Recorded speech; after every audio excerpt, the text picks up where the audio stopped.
Welcome to the NFT Talks podcast, and today's episode we have the CEO of Hirsch Mann, which is a digital agency that enhances experiences, physical and digital experiences at events. And you know that's something that we're into because NFT Talks put on our first event last year, and we look to put on a lot more events this year. His name was Daniel Hirschman, so you can see that within the name. And he's also dropped an NFT collection, which is really interesting because I feel it touches on the well-being side of meditation and slowing things down. And the NFT space is so fast-paced and just constantly going, and there's so much emotions involved, whether you're buying NFTs, you're selling NFTs. It's always interesting to have something that's going to bring you back and focus on yourself and your well-being. So we're going to talk about that NFT, and you guys can get to find a bit more about that.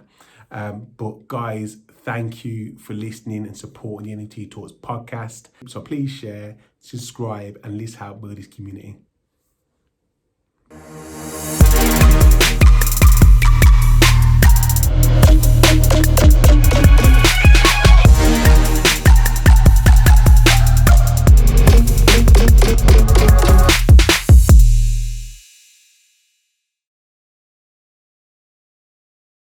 Welcome back to the NFT Talks podcast. I'm here with a guest that I met around 3 weeks ago.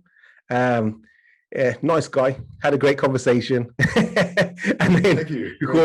And then I think it was from the conversation, I thought it'd be great to get you on the podcast because we talked about so many different aspects of the NFT space. I think that needs to be touched on.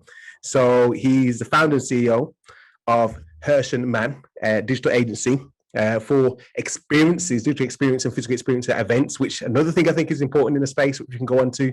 And he's also recently done a drop, his own NFTs, which we're going to get into that. I'm not going to talk about it too much, but welcome, Daniel Hirschman. How you doing? I'm excellent, Sean Sinclair. Thank you for having me. It's a pleasure to be here.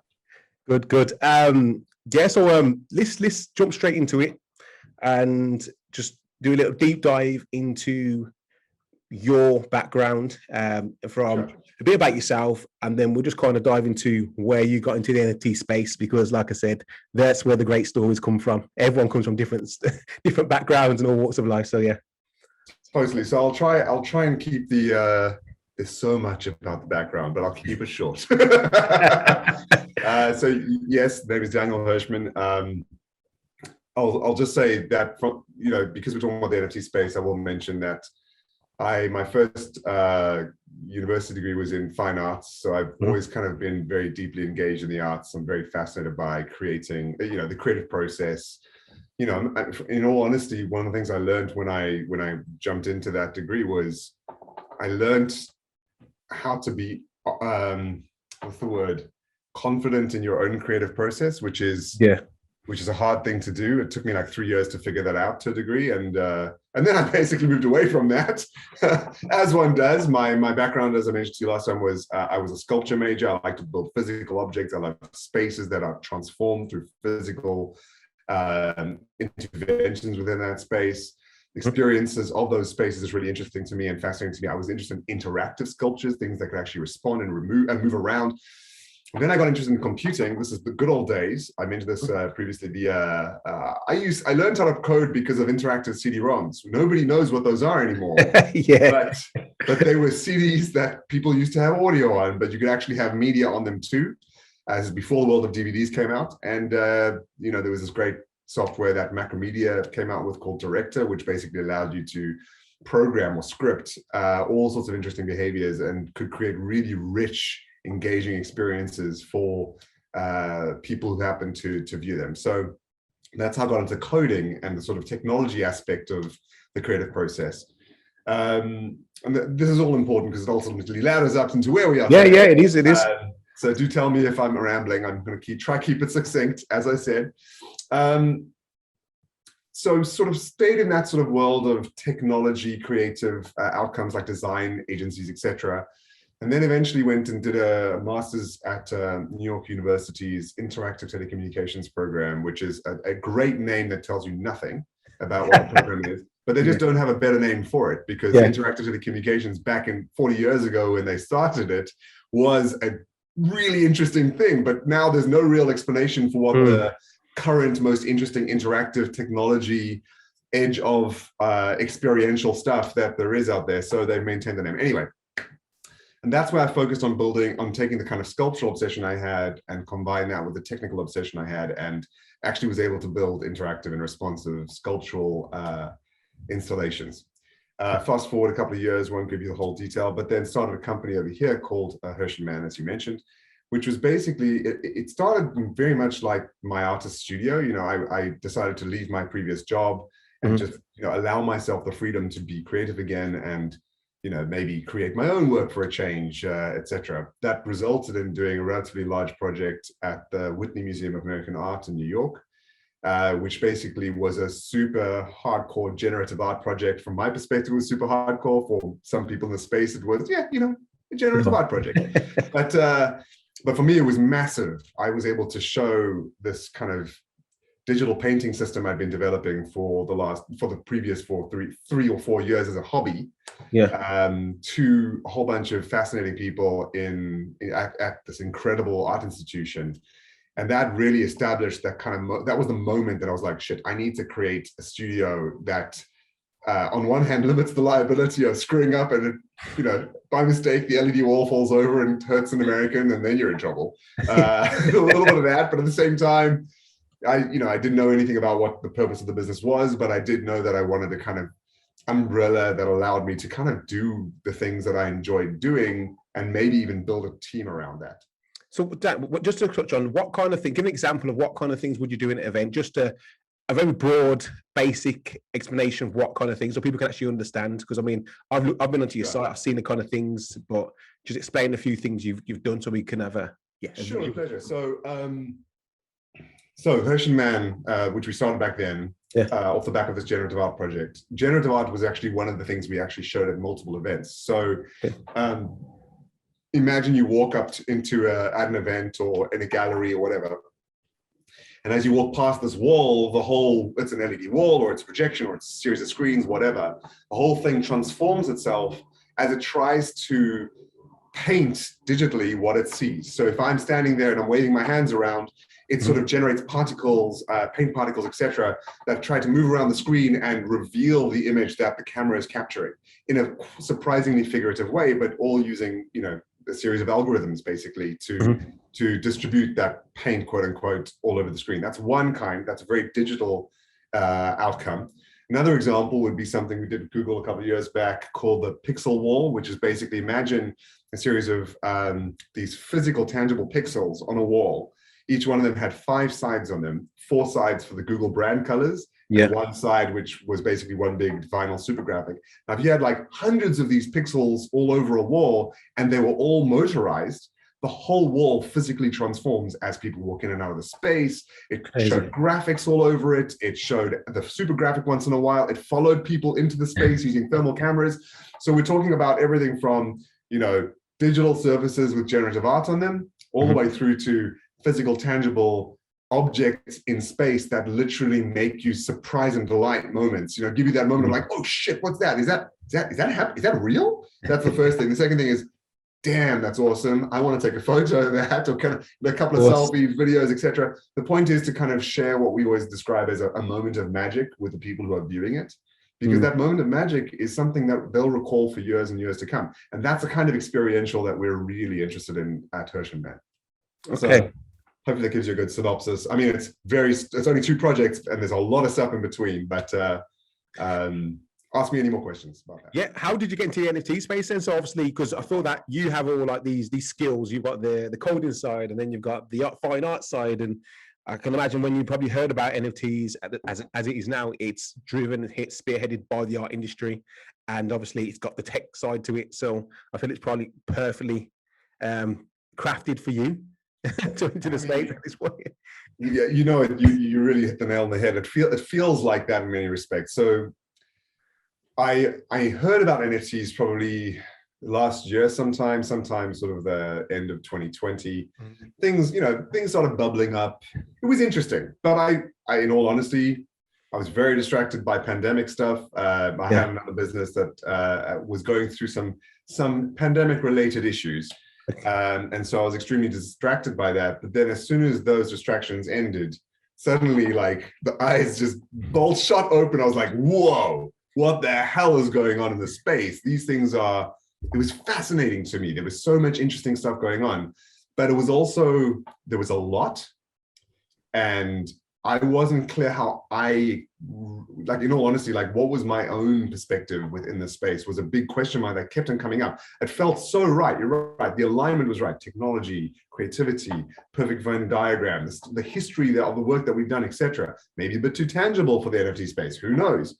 But it still felt so right. However, and I know this is going to sound a bit odd, but it was important to me. You know, I actually ended up having a surprising struggle with my perspective on it because I have some incredible peers in the space, some people who are the kind of true OGs of generative art in, you know, as it is today. I deeply respect the work that they have done. And I had this kind of weird fear and uncertainty and doubt, FUD, we know what that means, around my own practice. And I've been outside of the art production process of my own. I haven't been sharing art of my own, etc. for so long.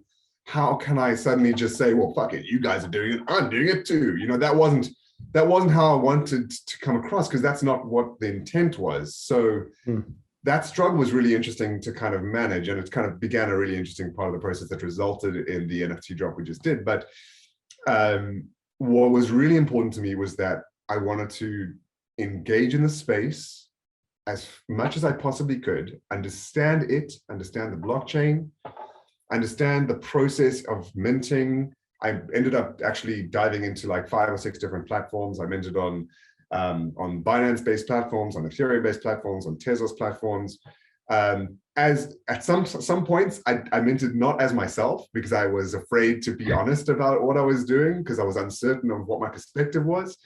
And at other times I did mint as myself, but I never pushed the marketing aside, which is a big part of this NFT space. Yeah, massive. I mean, it's funny that you say that. I mean, it isn't funny. I think it's normal that you that side of, okay, then I'm going to put my work out there and let everyone decide whether. I mean, because that's how you feel. If people buy it, that's how you decide success, I guess. Like if people buy it, and everyone must go through that at some point.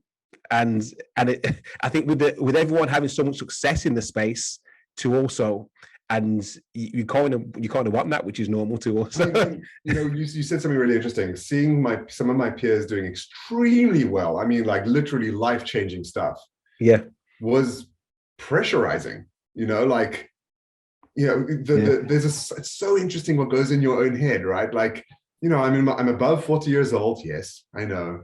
These incredibly youthful looks are only because of the, no, I'm joking. There's no youth here. It's all great. All great. What was interesting was you see people being successful and you're like, wait, why can't I do that too?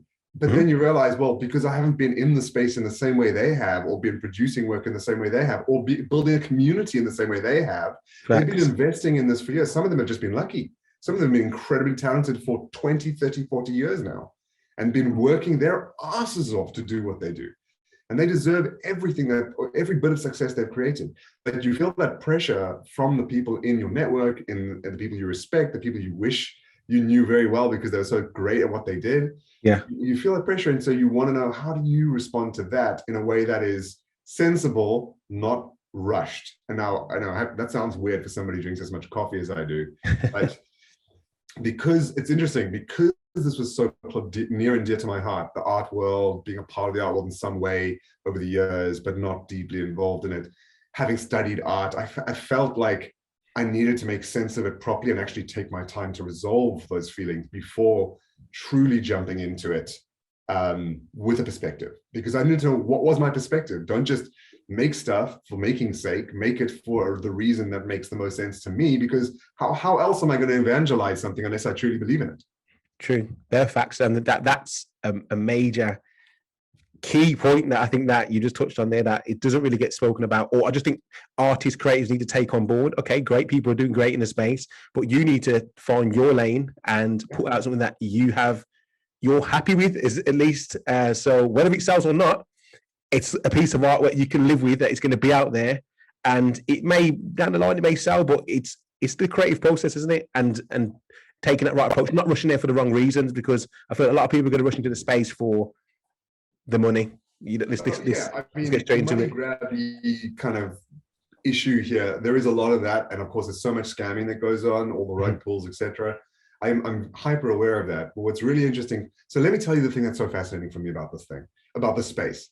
So I'm not, we'll talk about my drop at some point later, but the kind of thing that was really fascinating for me about this was, sure, you can quote unquote make a lot of money in the space if you become successful, absolutely. Or if you are just extremely good at marketing and hype building, which is an interesting side to this, which I'm not so in love with. Or in fact, people who are just great at community building, whether or not their art is great, they just built a solid community. That I do actually back. I think that's really interesting.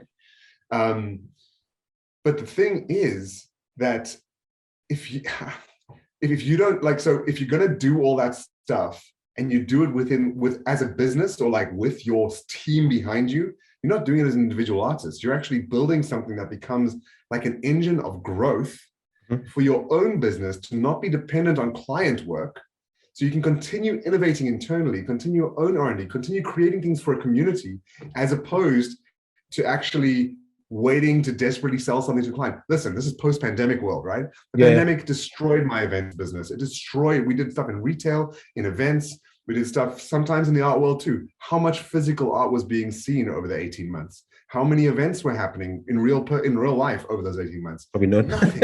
It like decimated my business. And so what was fascinating to me was I saw this not just as an important opportunity sorry, if we excuse the art for a second, the kind of creative process for a second, it felt like a real opportunity for me to actually almost shift the strategy of my business to be more valuable, to allow us to create value for ourselves, while at the same time really committing to value creation for a community that we have to build from scratch. And that was a really interesting paradigm shift for me. And I have to say, the community aspect of this, I've touched on it a few times. This space is so interesting when it comes to community. Community is literally everything. If you happen to have a community when you start in the space, it helps you to level up very quickly. If you don't have a community and you're starting from nothing, which is kind of where I felt we ended up starting from, it's like it's an uphill climb. If you happen to be the hype builders, you can build that community, but how much community are you building? Is it all a hype? Let me ask you a question, Dan. Then what are people building at this point in this space? Are they building businesses or community? Are the communities or customers? Exactly, community is your customer, but are you building one or the other? I think there are three different things that are happening. Let's see if I can figure out what those three things are live. The first one is, you have, as I said, you've already got a community, but suddenly you've learned, and I'm going to use like business speak, I'm sorry, but I can't help myself a little bit here. You're going to monetize your community, right? That's what people have been doing on the influencer bandwagon for a long time now. Taking a community that are deeply invested in something and giving them an opportunity to actually help to monetize the effort you're putting into helping that community feel like they're connected to someone or something or some concept, right? That's number one. The second one is, you have people building a lot of the hype community, which isn't really a term, but the community that is like, you pay $20K just to, invite as many members to a Discord, to create as many fake followers on Twitter, to create an empty shell that looks on the outside like something that is interesting to others. And then people ape into it, right? So you have the ape communities. But is it a community? But this is what I'm arguing, is that really a community? Because there are people buying into something that doesn't really exist. I mean, a community is built of something that I feel that people have invested time into and understand, and then they have something in relation to each other that they can talk about. And that's where I feel that, I'll use an example with the Bored Apes have done really well. Everybody was invested, they believed they had the same vision, and then that's they had a strong community, which hence where it is now. You get these projects where are just kind of hyped up, and people are just going, the only thing people are going into, there's no substance to it. The only thing people can invest into is the hoping to make money. You know what I mean? So that's what I'm saying. Is it community or customers really, when you're going to think about? So you have the community customer combo, which is probably the healthiest version. Yeah. And you have the kind of the gamblers, which Yeah, I guess yeah. are your sort of ape communities. And I apologize for using that term because I always feel like wrong to say that, because I'm not more talking about Bored Ape at all, or the successful project. I just mean the aping in concept, right? Yeah. Everybody's going for that. I'm going to buy it right now. I'm going to inflate the value of it right now. Yeah, yeah. And then as soon as it goes to secondary, it just tanks, or there is no secondary because it was a rug pull, right? So I think that is playing on the hype, and those are scammers. There is so much successful scamming going on right now. It's actually mind-blowing. I have to say, on a side note, we did get a couple of scam messages out to our community yesterday. We didn't put them out, but they received some. I was like, yay! In some way, it was like a badge of honor. Somebody thought we were getting out of a scam. I was like, yeah, we did it. No, it's true, but we've got to be careful. Well. Got to be careful of the scammers, because that is there. People taking advantage of. So, yeah. We're like, a good community protects one another. You remind everybody about the scammers. There's a lot of, we're jumping into a little bit of the conversation around the actual drop, but I will say this. So only when we got close, like a day and a half before our drop, did we start to see our community start to actually come out of its shell, to really grow in a meaningful way. We had like 1,000 something people on our server, on our Discord. Again, not a big project. We're not trying to grow fast. I'll tell you more about the project in a minute. But the thing that was interesting for me was, only when we got to the point that we were about to do the mint, suddenly we had so many people joining in. It became this real hive of activity. The activity we were waiting for weeks never came until literally the day before. I'll tell you, that messes with your mental state for the weeks before, but Jesus, it was lovely to see yesterday. And now we have invested members of our community who actually have bought into the project and believe in it. And that is like, it's so fascinating to go from like, we need a community, to like, oh shit, I think we're building one. Yeah. It feels so different to know that you now have something to build on top of, instead of hope for the best that you're doing something that will be valued by somebody, maybe, if they choose to support you. I think that's down to your approach though, isn't it? Is being consistent, having the right intentions, and building something regardless if someone's there or not. Because I think people at this point are doing their due diligence and watching. There's so many projects, so people are watching, and then, like you said, they're aping last towards the end. They might have not come to say anything. So there's so many things to touch on, man. But it says a lot about the space, right? Like, I think so. In the space, you have your sort of like large scale drops, and you have your artists who are doing either one of one or editions of one, but they're excuse me, they're sort of like a little bit closer to the artist, the kind of like classical version of an artist, but in the NFT space, right? Those folks, I think they're doing very well. There's an opportunity now to do very well as a consistent, continuously creative person who does great work and has built a community around them. You will be successful if you are consistent and you genuinely support the people who support you. I believe that 100%. Then you have the larger drops who are trying to build a larger scale community and kind of quote unquote own that community.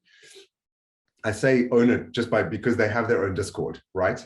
They want to talk directly to them. They don't want to do it via, messaging on Twitter only. They want to do it like, or via foundation, and seeing how many other people have bought what of this artist, which is a great way to build hype too. But the interesting thing for me was like, we've never built any kind of community before, but we definitely want to be able to talk directly to our community so we can actually involve them in the process that we're going through. In the beginning, we're not going to do anything like create a DAO, or not yet. I don't think so. I'm not yet sure. It's too early. We have no idea what we're going to do at that stage.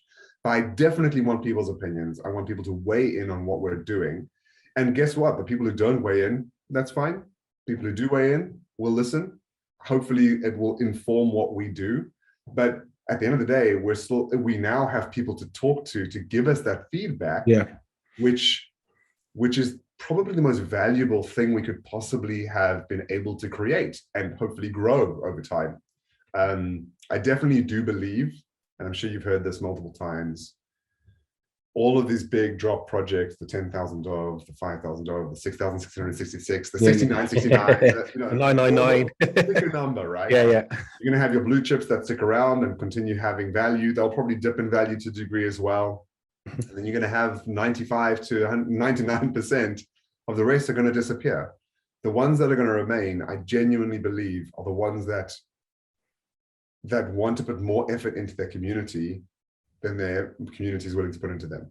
Do you know what I mean? Yeah, and that's right. I mean, that's the thing is, that's why I asked is, are you creating a community or are you creating a business? I mean, that's how do you survive, because people have to still want this for whatever reason, or the community's got to be willing to push this and keep you above water while everything's happening, because there will be, talking about crypto, there will be a bear market soon, and that's going to be the challenge for the NFT space, I think, in regards to what happens to these projects. Because if it is just a JPEG and that's all you're offering, and there's nothing tangible or nothing, there's no community, then where's the value? Dude, oh my God. So that, like, where is the value question mark is the best question to ask whenever anybody's looking at any of these projects. And it's, in all honesty, the things that have the most value are often the things that aren't as successful. I find, things that are doing really interesting, they're creating something quite intriguing and exciting for a longer game, are often too long a game for the people who are interested in the hype and the gamble, right? So, that's an interesting kind of, what's the word, tightrope that we're crossing as well. Yeah. So, this might be a good excuse to jump into a little bit. No, I did that.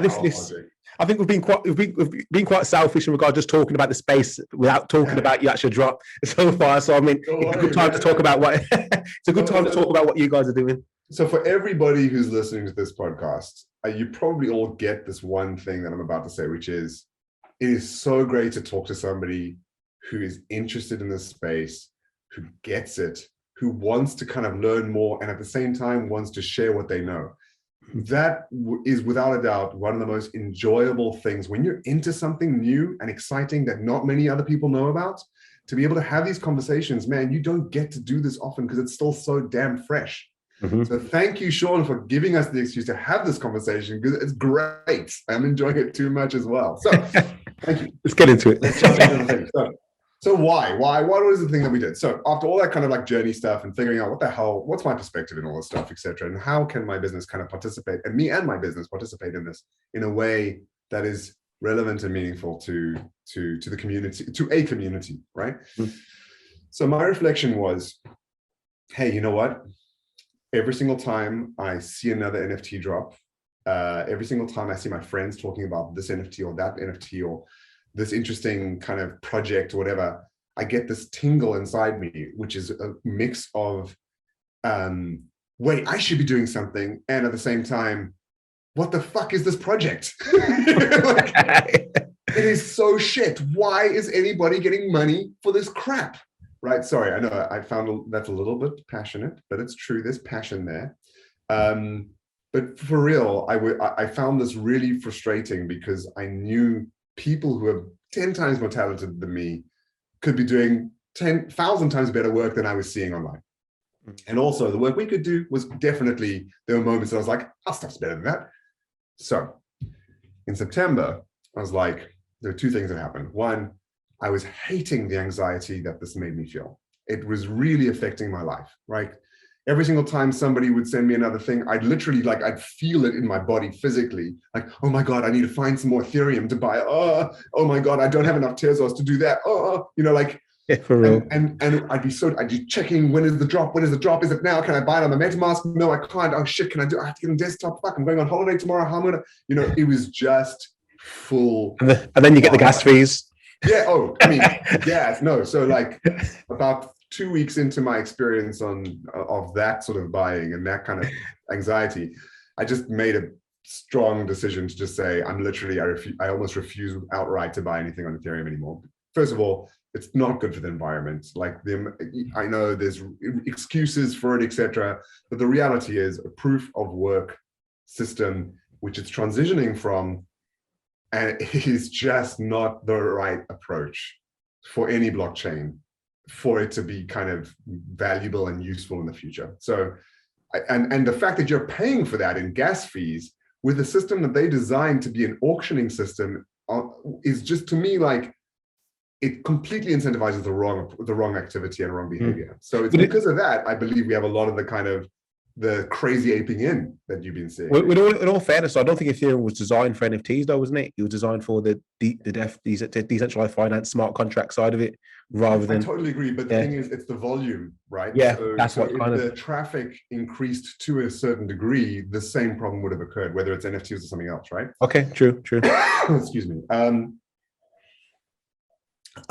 Agua. So I was like, oh yeah. So that anxiety, that uncertainty, that like ridiculous kind of frustration with what other people were creating in this space.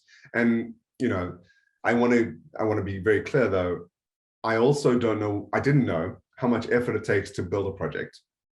Yeah. Right. And I also didn't want to do a project like I was seeing. I want to do something that was kind of unique to us and appropriate for our kind of skill set, etc. So the decision was right then and there was twofold. One, no more Ethereum. And two, I am going to stop complaining about all this stuff that I'm frustrated by, and I'm just going to do it myself so I can A, learn about it, and B, prove that it is possible, at least try and prove that it's possible to do something that I really do like in this space on this kind of large scale drops side of things. That I can truly evangelize and believe in, etc. And so then it began this kind of process of figuring out which blockchain was right, what was the actual project, and how can it address these general concerns that I've been feeling around the space, particularly the anxiety story. So I felt anxious. I was unhappy with the way my mental state had shifted because of the space, but I loved the space so much. So how can I, in some way, maybe contribute something positive to the space in some small way? So that's what started this project. We decided to use Solana as the blockchain. I like Solana. It is it's insanely fast. It's lightning fast. The gas fees are virtually zero. It's like it's like fractional pennies.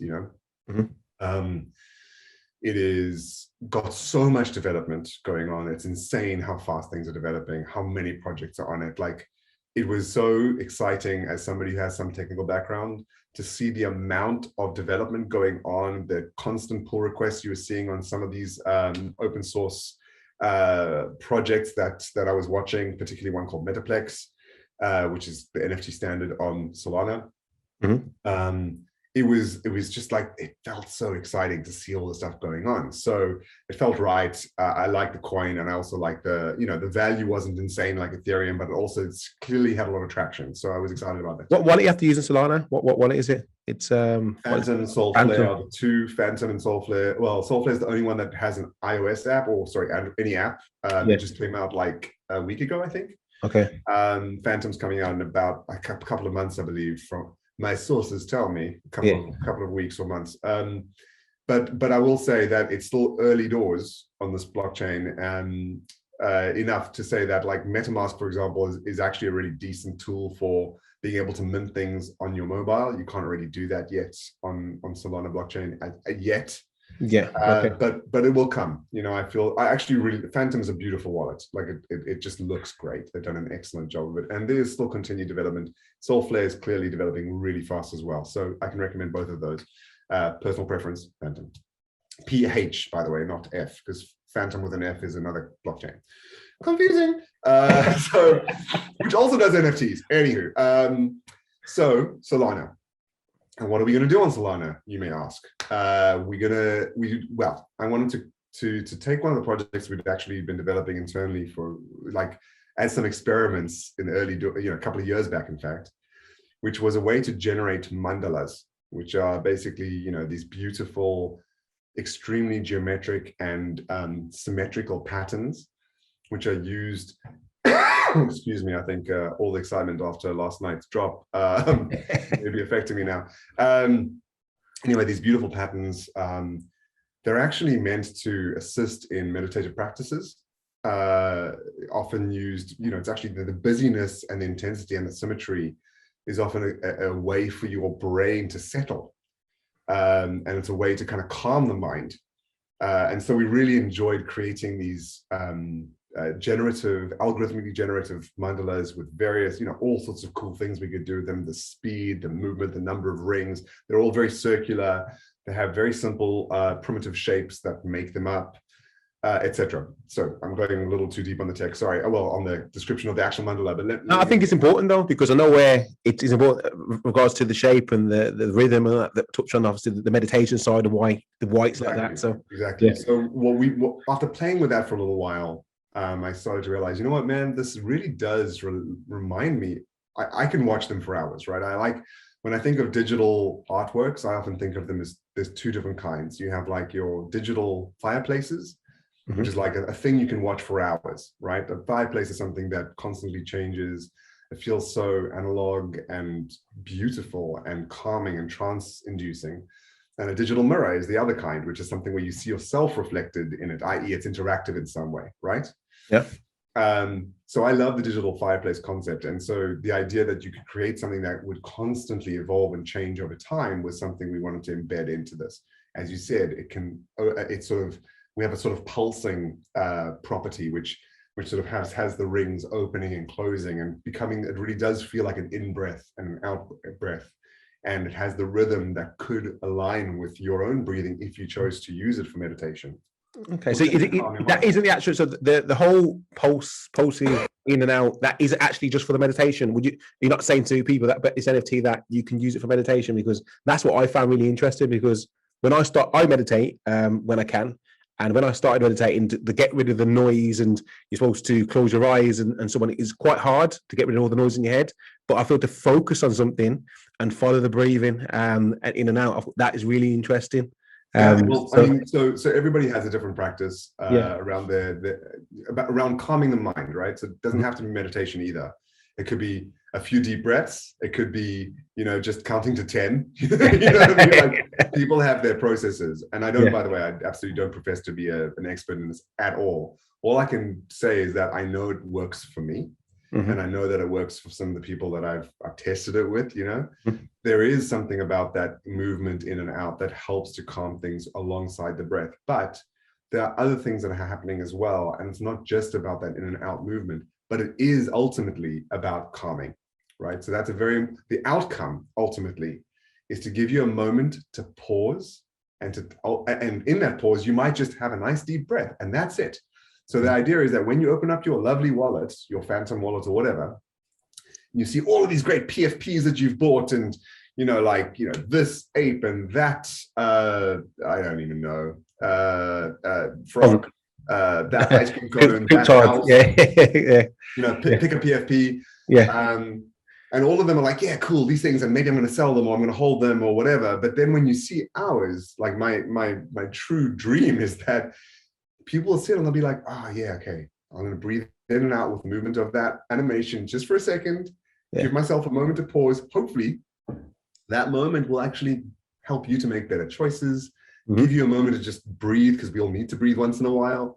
Just be that pause in your mad, intense, anxiety-inducing experience in the NFT space in that moment, So that's sort of what the ambition of the project was. A couple of other very important points for us. Sure, you see an NFT in your wallet, you know, they're these tiny little JPEGs or tiny little GIFs. It was really important to us to create something that wasn't just a GIF sitting in your wallet, but actually something that could be a full screen on whatever size display you wanted to show your artwork on in your home. And so we actually made it so that each of the artworks, they have their own animated GIF. They also come with a PNG, but nobody cares about that really, because you see the animation in the GIF.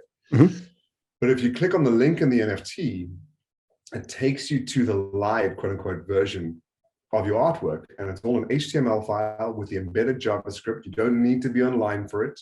Well, you need to be online to download it, of course, but you don't need to be online for the connections to libraries, etc. You just need a browser and your file. And the thing will open up in your browser. It fills up the whole browser, but if you click on it, it goes full screen. So it clears all the other crap away. And all you have is your constantly moving, constantly changing, beautiful, animated mandala. Full screen, full quality. It looks beautiful. It is the way it's meant to be, as far as I'm concerned, right? The other cool thing that we thought, this is a soul mandala. So yes, soul for Solana, we get it. But at the same time, soul for sun. And we really wanted to do something different that I haven't yet seen this done in other projects. I'm not saying it's the first by any stretch of the imagination, but I definitely think it's one of the earlier ones that have done this, at least for sure on Solana. Maybe there's other blockchains that have done this, but we added a sort of property to them, a trait, which is relationship to the sun. So the idea is that in our days, we are more active typically, and in the evenings, we should be more quiet in terms of our energy. And so we wanted it to be most active around noon, which is sort of when the sun is potentially, highest in the sky wherever you are in the world. And then either side of that for 6 hours, so from 6 a.m., it starts to get more active. At noon, it's most active. And then up until 6 p.m., it gets less active for that particular trait, which is a sort of spinning trait. Mm-hmm. So that means at noon, like right now, if we were to open up ours and have a look at them and we had that trait in it, you would see them really beautifully rotating and pulsing in and out. And like that just adds a whole other dimension of complexity to the kind of beauty of this mandala. Not all of them have that and have different degrees of it. Of course, standard rarity trait stuff. But what's really lovely for me is that I love the fact that this is something that is related to where you are in that moment, the time of day at that place, and what the energy level might be in that moment as well. A few questions just to ask about that side of it then. So it's almost dynamic, like a dynamic NFT. So if it's certainly right, this is not done from an oracle, blockchain oracle. This is done from within. Yeah. I'll explain it fully. I'm happy to share it. We looked into the best way to do this, and we didn't want anything to happen like if you open up your beautiful live version, you'll get a pop-up that says, do you want to share your location with this application? And that'll just break the whole experience. So we kind of cheated a little bit, and we connected it just to what the browser time is. So if you happen to change the time of your system, it will fake it to give you an idea of what it looks like when it's quiet or busy or whatever. So you can actually play with that yourself, and it gives you a way to control your NFT if you wanted to. That's cool. Yeah, someone may work nights, and they may, be sleeping in the day and be active in the night. So exactly. I mean, also like, let's say you're having a party and you want your mandala to be one of the things on the wall. You don't want it to look like it's crazy. You want it to look like it's nude. So I mean, each to their own. We're not going to stop anyone from doing it. Another important thing is we actually have all the code visible. So actually, if anybody wanted to, they could look at the code. Mm-hmm. It's legible. We want to, it's so important to us. We care about the stuff. We wanted people to really be able to understand the code if they were into it. Mm-hmm. So instead of it being, obfuscated or hidden away, we just made it really clear and legible for people to then sort of like follow the logic of how this whole thing is made. And each one of them has unique code. We actually wrote a system that builds the NFT content and at the same time generates the unique code for that particular artwork. So each artwork has its own code. Slight variations, of course, but they are still unique. Mm-hmm. No, I love that. So we didn't use an oracle. It's just a kind of short version of the answer to what I just said there. Yeah. It's a nice idea to do that too. And of course, we'd love to have kept things all blockchainy. But the reality is we wanted to keep things simple and effective and work every time, regardless of whether you're online or offline. So once you have your file, it just works. Okay, and an idea, Dan, for the future, wearable tech to your pulse. So if you are angry, you want to see that reflection on the actual... So the irony is that, so you have to make sure that it gets you need to kind of tell it what you want to be though. I want to be more active. So it shows you active and ups the pulse, and then it just stays in time with the pulse. Okay.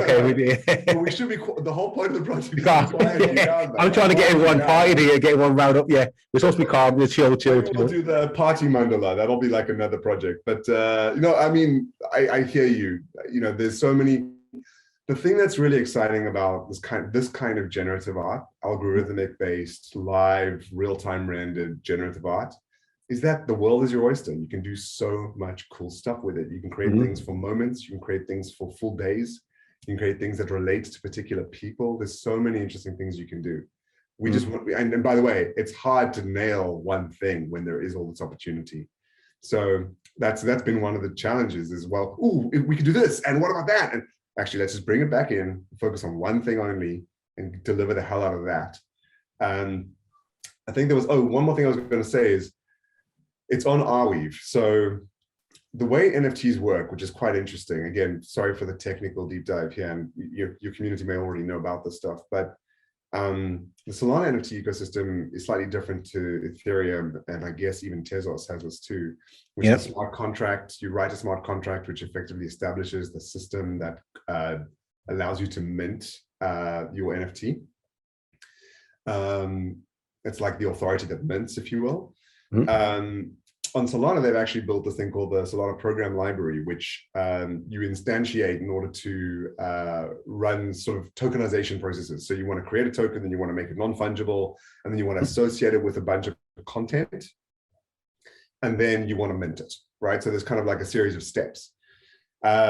What's interesting about NFTs, which I don't know if everybody fully understands, is that the NFT itself is literally just a simple data entry in the blockchain that says, this particular address, let's say this hash, is related to these to this kind of metadata. Right? And that metadata may point you to a file, to a movie, to an image, to a text file, to a PDF even. So the point is that the actual NFT itself is just, it's a thing that points to the media rather than timestamp, isn't it? It's a timestamp on the blockchain that has a piece of metadata that points to whatever it's connected to. Exactly, but it points to the things it's connected to. The things it's connected to also need to be put somewhere, which is why you have IPFS, Arweave, and some people just use other CDNs or their own web servers, right? There's a lot of fear around NFT content disappearing because if somebody's web server goes down, that's the end of that. That's one of the reasons why we went with Arweave, which is permanent storage. Like you upload it once and it's there forever. Well, that's the guarantee, right? It's a blockchain as well. We had some interesting technical challenges with it, but in the end it worked out. It delayed our mint a little bit yesterday, but in the end it worked out really well. I'm a big fan of Arweave. And what I love about it is once you have, it's all on Arweave forever, no matter what. But if you download it to your computer, of course, you've got it as well. Sorry, I went on a bit of a technical chat there, but I think it's kind of interesting. Nobody really gets that. Well, not nobody. A lot of people don't fully understand or appreciate that the NFT itself is just an address that references the things that they actually love. You know what I mean? Yeah. Okay. Yeah, that's important for you to touch on. I mean, like, because it's not really spoken about the understanding of what an NFT is. So I mean, what's interesting is like that's why you can have an addition to NFT so easily. You have like, well, it's addition, so it's an NFT. That's another thing. But you're just pointing the same address to the same object, and you have as many as you want of them. It's kind of like, it's cool, but I don't love that as much as the truly one of one unique. What I didn't say, so I'll jump into the drop very briefly because it's worth mentioning that because there's talking about the anxiety thing. It's super interesting. You don't know what you don't know, right? So like all you know is that you're consistently trying to communicate over Twitter. You're trying to keep some interest in your Discord by getting people to randomly talk on it. Hey team, don't forget to respond to people's posts. I want to make sure that everybody feels like they're welcome. And like literally that's what it's like. You're like, shit, I don't know how to make people talk. All I can do is talk myself a little bit. So hopefully it's just not an echo chamber. But then what's interesting is when you get closer to the mint, because the hype the space seems to have, people aren't preemptively looking at the stuff. There's like 30 minutes a day on Solana alone, right? Maybe 20. I don't know at the moment. I've been looking. So they're not looking ahead. They're looking now. What is happening now? And when they see something they like, they'll check it out. They'll join the Discord. They'll start following on Twitter. So what was fascinating for me about this experience was our mint was yesterday. It was supposed to be at 6 p.m. Ended up 7 p.m. As I mentioned. Normal, yeah. They're resolved now. But so about a day before, like about 24 hours before, suddenly we started seeing so many people joining the server. Hundreds of people were joining the server, and I was like, "Where the fuck are they coming from? What have we done? We're not paying any promotion for this, right? Like everybody's trying to shill us their promotion services. We're like, no, we want to go grow organically, blah blah blah. They're like, you're gonna fail. Like, stop telling me that. I can't take it anymore. It's lots of back talk and front talk, all the talk. And I'll tell you this: in the morning yesterday. So we had a lot of chatter and the community was feeling like a community, right? We had people talking to each other, supporting each other, answering questions, helping each other find the answers, suggesting other projects. I mean, but in a positive way, not in a shilling way. Like it was the dream of the community that I had always hoped for. 4 weeks prior when we started, or even 6 weeks prior when we started our Discord, right? Which in space is crazy because people start them in a day, pay for people to join or have an amazing community already, and suddenly they have about 10,000 people, and you're like, whoa, how did that happen? We were being consistent, but it did feel like an echo chamber. Suddenly yesterday morning, we're like, okay, something's good is happening, but we still we don't know if this is the right amount of interest for a successful drop.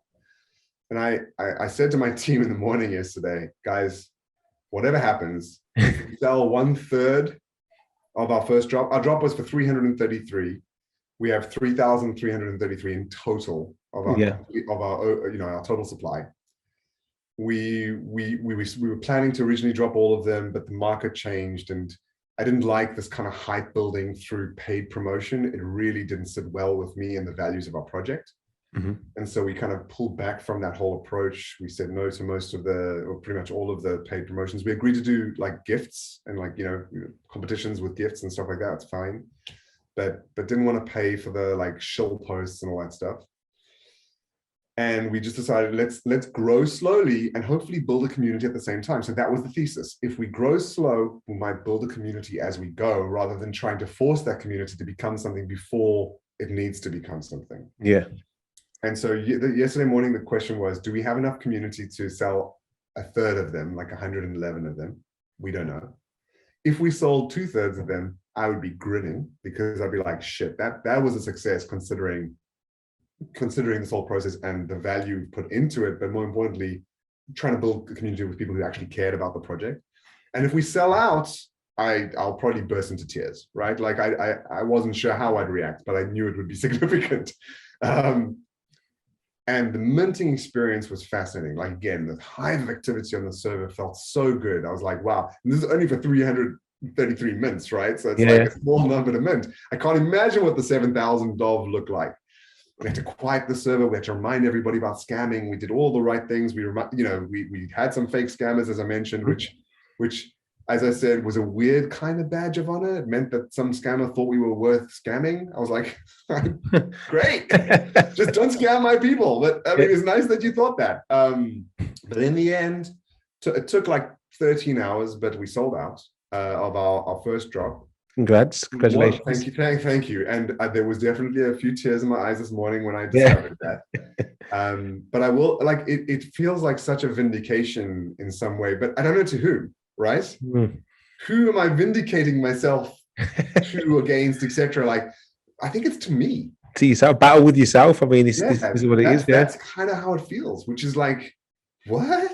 You're 43 years old, Daniel. What the hell? Yeah, exactly. I've got plenty of history to look at and wonder why the hell I made those decisions, right? Yeah. And here I am.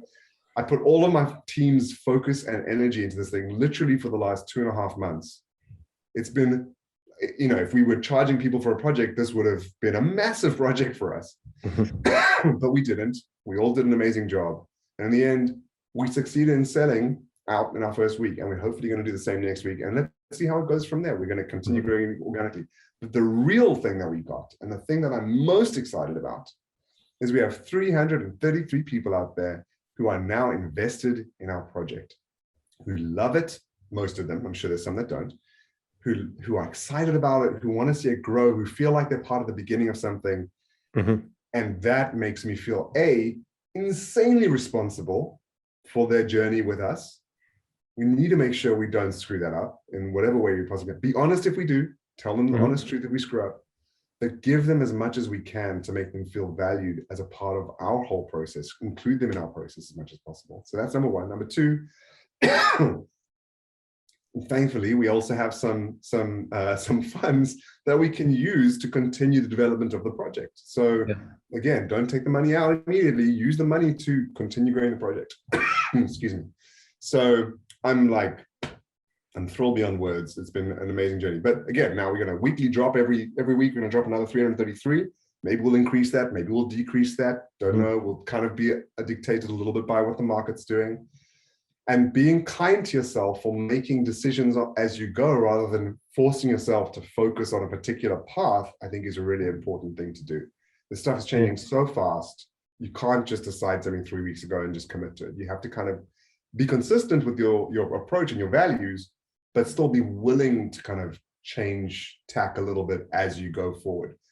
I think that's the right approach, man. Like, it's in taking every step everything day by day, and to communicate with your community. If you're having to change something, you may have said something beforehand, but if you have to change it, you have to change it. And be transparent, because that's what the whole blockchain is all about, isn't it? Being transparent with your community. I think what you guys have done, I think potentially, I don't know if you agree or not, but I think it's the start of like potentially NFT wellbeing. This is something that I've always thought about, and I think I think that's gonna do really well in that industry if people get it right. And I think that you've kind of like took the first steps in regards to doing that. I mean, thank you for saying that. You know, as I said, we don't profess to be experts at all in that kind of in the well-being space, but I will say, you know, one of the things we're giving to our community, we're creating a kind of grant program for people who are interested in meditation and other kinds of mental wellness activities. And people will be able to apply for those grants, and we will use those grants to hopefully help them to become better versions of themselves. That's one of the ambitions of the project. It's all written into our roadmap. It's clear. We have a separate wallet for those transactions, etc. I'm on the same page as you. I think it's so interesting. This space needs to not calm down as such, but to like step sideways a little bit and be willing to allow a different psychological approach to also be a part of it. And I think, by the way, it's going to happen. You know, I'm sure all the big players are going to find a way to kind of include themselves. But I've seen, I don't know if you've seen recently, Gary V. He's teamed up with Gymshark, which is probably one of the biggest fitness brands in the world. And I think no doubt that's going to be something that they're going to be looking to NFT and fitness. If Gary V is doing something, it's going to have NFTs in it for sure, and it'll probably be insanely successful. So, you know, he's somebody who talks a lot about doing do 100 hours of research, 80 hours of research here and 100 hours. And honestly, like, I feel like from March to today, that's literally all I've been doing. This whole project is a big research project, right? Just learning about how the blockchain works, how people respond to it, building a community. That's a whole learning journey. Everything that, by the way, is the best part about all this. I have not stopped learning since I started this journey. Same. I haven't felt like this since I was doing my master's in New York. No, seriously. No, I laugh, but it's education every day, isn't it? Like, it's true. It's amazing. But how exciting is it to know that you want to learn? Like, shit, that's an amazing outcome, right? I mean, you're a dad. I'm a dad. Learning how to be a dad, that's a journey in its own right. But also, like, you're excited about that because you're like, oh, you have an equal parts fear and excitement. You know, am I going to break it? This beautiful little thing that has just suddenly emerged. Or am I going to learn how to be a good person, and that helps it to be the best it can be in its future? So that's that's a real slow burn. Yeah. This is also exciting, but nowhere near as slow. It's moving like a red knot. I have a question for you around. Have you told your kids about crypto and NFTs? Do they own any? Like, what? Well, one 10-year-old and one 2-year-old. So the 2-year-old doesn't know anything about NFTs. 10-year-old's a bit she's curious. She knows what NFTs are. She thinks NFTs are pictures that you can own. And she's really interested because I'm really interested in digital fashion. So and I see her having a lot of fun with that. So I was using the other day the DressX app. When you can have the wings on your back and so on. I was taking pictures and that, and seeing them really enjoyed that. But I guess so. I mean, I haven't really. I have to just jump in there because this is really important. So you're being a great dad. Clearly, that's amazing. You're introducing your daughter to some amazing technologies that are new for us but normal for them, right? That is cool and an amazing thing that's happening now for the kids of today, the young kids of today. They're going to be growing up in a very different paradigm to the one we're in right now. Metaverse, blah blah blah, all this shit is going to resolve, the dust will settle, and it's going to be fascinating, and more stuff will come, right? And then there's AI, which is a whole other thing.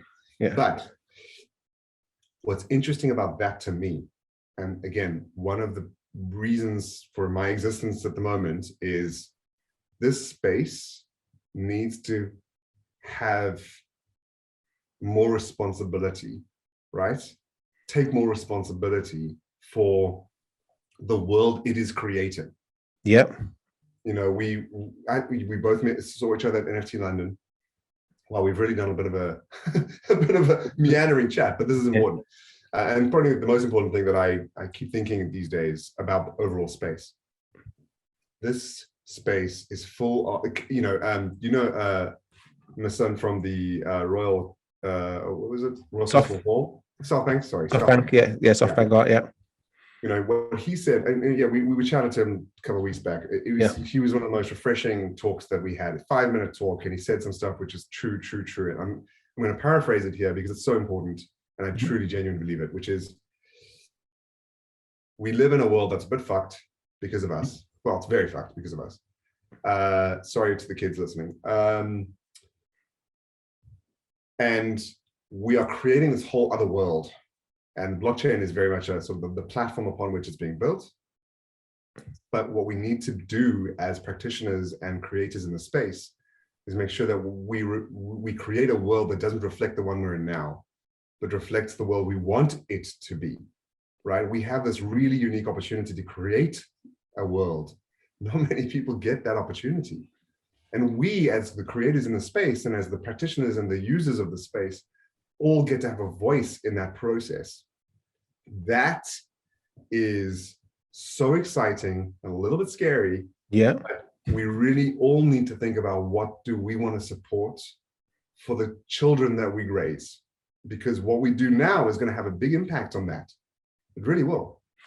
I agree with you 100%. And this is another reason why I'm doing what I do in the space within regards to NFT Talks, offering information for people that don't understand, because we both have the information when we have a responsibility to obviously help other people that are joining the space and do things with the right intentions also, because it is dangerous, because it is our kids' future. And I'm happy that I can be in this position to kind of not say have a narrative or have a platform where I can kind of put out things rather than watch other people put out things and complain about it. Like you said, like if you don't like something, go do it yourself. Yeah, 100%. Honestly, like, you know, and that's why this is, well, that's why I'm so pleased to be here, because I firmly believe we need more voices that are bringing kind of like the conversation to a broader group. Yeah. To help educate, but also to raise awareness in the right way around what people can contribute to and be a part of, and make maybe better choices around, right? Mm-hmm. I mean, I don't want to disrespect anyone, but you know, I'd rather support an artist that is, I'd rather, and this is perhaps can of worms, but I'd rather support a non-white dude artist at the moment than I would other people. Sorry, yes, then I would white dudes. That was kind of confusing. What I mean is, like, support people who have struggled to get the support in the real world, right? Because that's how we shift the freaking narrative. Mm-hmm. Why do you think? Why do you say that though? Like I said, what's your perspective of? Just interested to hear why you say that, because okay, once you say something like that, people are going to go, well, why? And and like I said, this is all as a white dude. Why am I saying that? But this is it. Like I said, this is a conversation. This is an opinion. Like, so everyone's got their own opinions. So this is your opinion. You know what I mean? So different facts. So sorry if I've opened up a can of worms. No, it isn't. Like, but these are conversations that I'm open to talk about, and I'm interested to see why you say that. Like, just So, okay. Wow. I don't know if we should open this fully, but let's go. Okay. My background is South African, right? Okay, cool. I grew up at the end of apartheid. Mm-hmm. I grew up around people who used to work for my family as domestic workers. And you know, we're not going to go through the detail of that, but I will say that my family was good to everybody who worked with us. Mm-hmm. But I remember a few moments which were really frightening to me as a child, because it was frightening to them because of their race.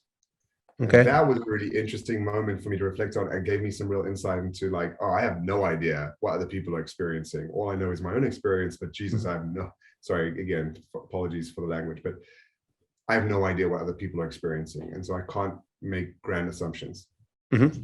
What I have seen since then is that the world that we live in today is still predominantly controlled and run and driven, whatever, by the same looking people. Mm-hmm. And I think that, and unfortunately, unfortunately, whatever, however you want to see it, I obviously, in some ways, I am the same thing, right? I'm trying to be successful as a same-looking person. Yeah, as we were saying, as a white man, yeah, as a white dude, yeah. right? I mean, like I said, it's I reflect the people who have power, right? Yeah, and that, and it's meant that things have been in some ways easier for me, and it's meant that I also have some weird guilt as associated with it too. I'll be honest, right? Okay. Again, history, etc. Yeah. But I can see that there's a real opportunity now within the space that we're in to help to raise the awareness and the voices and the creative practices, in particular, when I'm talking about artwork specifically, of the people that don't look like the people who have power today, i.e. people who are not straight white dudes. Yeah. That's straight as well, because that's also a big part of this conversation. So that's where I'm coming from. How do I solve that problem? Well, I can't solve it 100% by any stretch of the imagination, but what I can do is I want to try and contribute things to the world that feel not gender specific. Yeah. So the artwork that our mandalas represent are extremely gender neutral. The colorways we have are not gendered in any way. Like we really, there's no gender manipulation happening because of that. Well, sorry, gender influence by gender. I can't describe it. My point is, it is meant to be a beautiful artwork in its own right, regardless of who you are, where you're from, what you do, right? Yeah. Universally intriguing. So what can we put out into the world? Things that are beautiful because they're beautiful, not because they reflect a beautiful woman, a beautiful man, etc. Right? Yeah. That's the one thing. So that's where my creative practice can influence it, or our creative practice in my team. Pardon me. The other way is by supporting artists that are similarly inclined and also are, well, where possible, supporting artists that you think really are great and should be raised up because of their art, and they happen to be not white straight dudes. Yeah. I mean, like this, okay, so like I said, I see, I mean, that's your perspective of what you've seen. So you have, it's fine for you to say that too. Also, I mean, one thing I will say is that, for example, and this is nothing based on attack on any events, but obviously the event we went to, there was nobody. There was nobody like me. There's no women there. Well, that may be down to where the conversations are being had.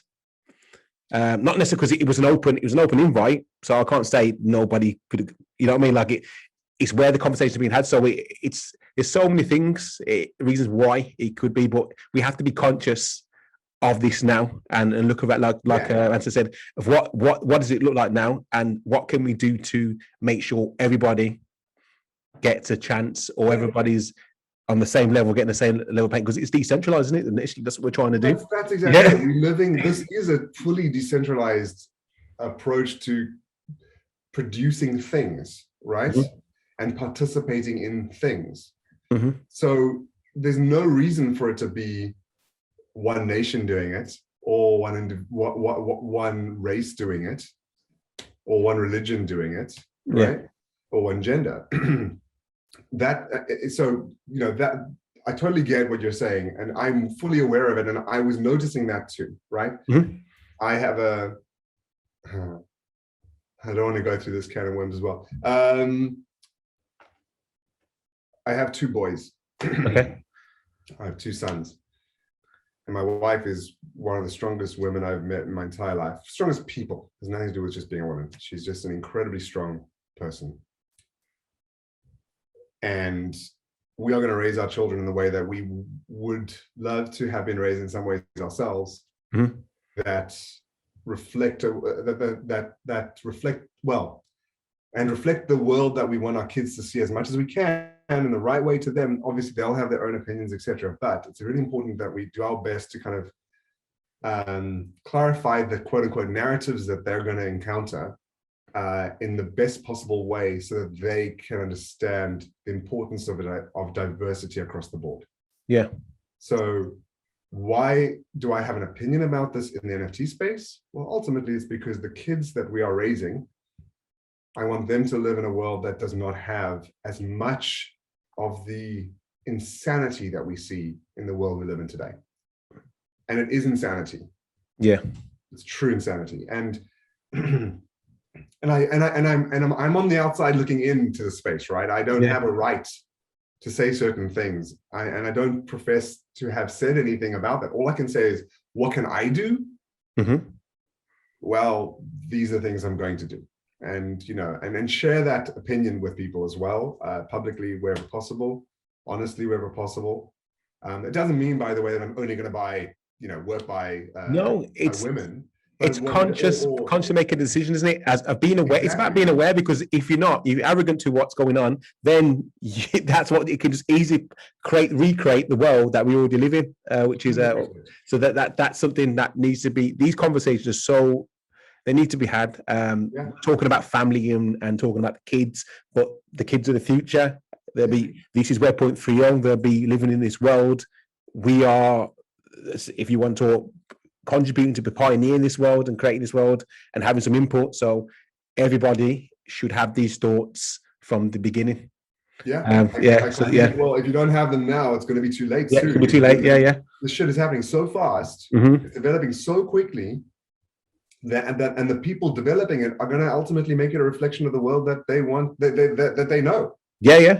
So how do we help to guide that in some way, in whatever way we can, whether through conversation, through the work that we do, and through the decisions that we make? So hopefully doesn't create too much of a. Well, I hope there's a really interesting discourse around that. I hope it does. I mean, this is the thing. Like, it's such a subject. You like. I mean, and I see your approach on it. You're like, oh, well, I don't really want to say, because you know what kind of backlash these things potentially can have. But you know what? If you believe in what you're saying, that's why I started off with it's an opinion, and I agree with you. In regards to what you've said. These things we need to talk about, and if there's going to be backlash, then the people that are giving backlash are the people that don't want it to be like that. So that's fine. Or they don't have a conversation, right? But it needs to happen. So I'm definitely going to, obviously, when anyone is willing to speak about that, I'm definitely going to speak about it when it's right. And I will say, it's interesting. I've had conversations with a couple of female practitioners in the space. And one of it's interesting, you get really differing opinions. Mm-hmm.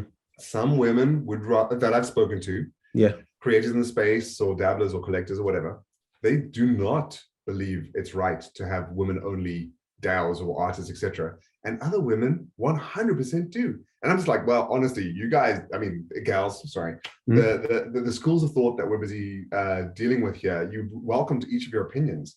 But ultimately, I can't decide based on your opinion. I can only do what's right for however I need to take a stand in the space, or at least have an opinion in the space. And I think you're both right for both reasons, right? But my perspective is, where I can, I would love to support in the right ways with the right decisions, collections, and the work that I produce. Mm-hmm. Anyway, thank you so much for crafting the aura around that conversation. I hope it does generate some interesting discourse, though. I definitely would be worthwhile, and I'd love to kind of continue that conversation. But again, I don't know if I'm allowed to. No, it was allowed, man. Like it's it. But thank you for obviously.